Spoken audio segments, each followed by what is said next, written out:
দেশের রাজনৈতিক প্রেক্ষাপটে একের পর এক নাটকীয় ঘটনা ঘটছে। 6 আগস্ট হযরত শাহজালাল আন্তর্জাতিক বিমানবন্দর থেকে নিষিদ্ধ ছাত্র সংগঠন ছাত্রলীগের ঢাকা মহানগর উত্তরের সভাপতি রিয়াজ মাহমুদ এবং ঢাকা বিশ্ববিদ্যালয় শাখার সাধারণ সম্পাদক সৈকতকে আটক করা হয়। একই দিনে আটক হন সাবেক তথ্য ও যোগাযোগ প্রযুক্তি প্রতিমন্ত্রী জুনায়েদ আহমেদ পলক। এই খবর দ্রুতই ছড়িয়ে পড়ে গণমাধ্যমে।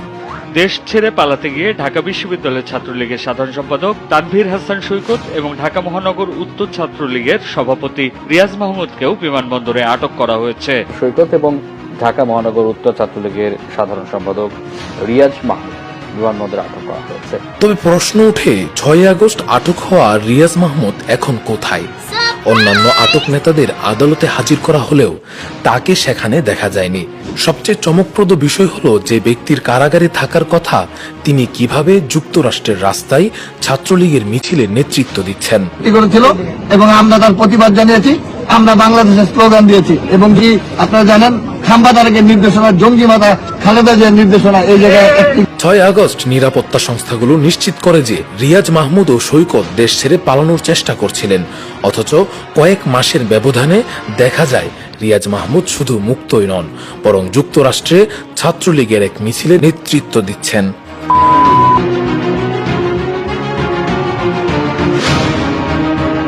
বিশেষ করে 5 জানুয়ারি ছাত্রলীগের 77তম প্রতিষ্ঠাবার্ষিকী উপলক্ষে ঢাকা মহানগর উত্তরের ইউটিউব চ্যানেলে রিয়াজ মাহমুদের 5 মিনিট 48 সেকেন্ডের একটি বক্তব্য প্রকাশিত হয়, অথচ সে সময় তার জেলে থাকার কথা ছিল।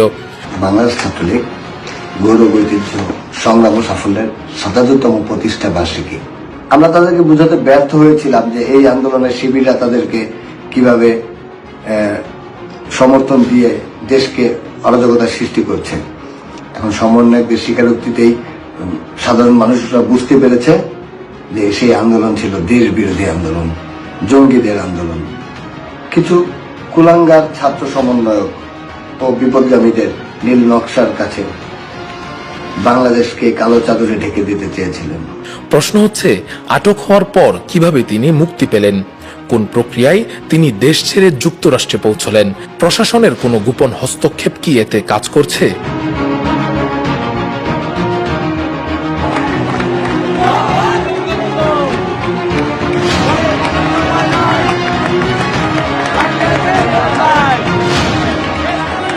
2024 সালের জুলাই মাসে সংঘটিত অভ্যুত্থানের সময় রিয়াজ মাহমুদের নেতৃত্বে ঢাকা মহানগর উত্তরের ছাত্রলীগ কর্মীরা শিক্ষার্থীদের উপর নির্মম নির্যাতন চালিয়েছিল। সেই ঘটনার বিচার প্রক্রিয়া শুরু হওয়ার আগেই কিভাবে তিনি বিদেশে চলে গেলেন? শহীদদের রক্ত এখনো শুকায়নি, তাদের পরিবারের কান্না এখনো থামেনি, অথচ গণহত্যার সঙ্গে জড়িতরা বিচার এড়িয়ে নিরাপদে বিদেশে অবস্থান করছে। তাহলে কি এই ঘটনার পেছনে শক্তিশালী কোনো গোষ্ঠী কাজ করছে, নাকি প্রশাসনের ভেতরে লুকিয়ে থাকা স্বৈরাচারের দোসররা তাকে রক্ষা করেছে?